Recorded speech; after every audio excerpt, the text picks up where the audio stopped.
ఒక ice cube story గురించి ఈరోజు మాట్లాడబోతున్నాను. జేమ్స్ క్లియర్ కూడా ఈ కాన్సెప్ట్‌ని అతని బుక్‌లో రాశారు. ఒక ఐస్ క్యూబ్‌ని 0 డిగ్రీస్ టెంపరేచర్ ఉన్న రూమ్‌లో పెడితే ఐస్ క్యూబ్ అట్లానే ఉంటదండి. ఆ 0 డిగ్రీస్ నుంచి కొంచెం 1 డిగ్రీకెళ్ళిన తర్వాత ఐస్ క్యూబ్ మెల్ట్ అవ్వదు. దాన్ని కొంచెం స్లైట్‌గా ఇంక్రీజ్ చేసి 2 డిగ్రీస్ చేస్తారు. అయినా సరే ఐస్ క్యూబ్ మెల్ట్ అవ్వదు. 3 డిగ్రీస్, 4 డిగ్రీస్ చేస్తారు. కొంతసేపు ఉంటారు, మెల్ట్ అవ్వదు. కానీ 5 డిగ్రీస్ చేసిన వెంటనే సడెన్‌గా మెల్ట్ అయిపోతది. దీన్ని బట్టి మనకు అర్థమైంది ఏంటి అంటే the background work that we are running.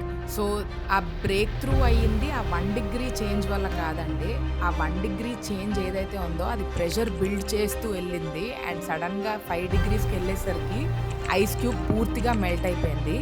దీన్ని ఫేస్ చేంజ్ అని అంటారన్నమాట. ఇదొక సైంటిఫిక్ ప్రిన్సిపల్ ఫేస్ చేంజ్ అన్నది. Where until the matter hits a tipping point the breakthrough does not happen. అట్లానే మన వర్క్ కూడా మనం స్కిల్ బిల్డ్ చేసుకుంటూ వెళ్తే సడన్ గా one day your work, your money, the people that your interacting with suddenly shifts.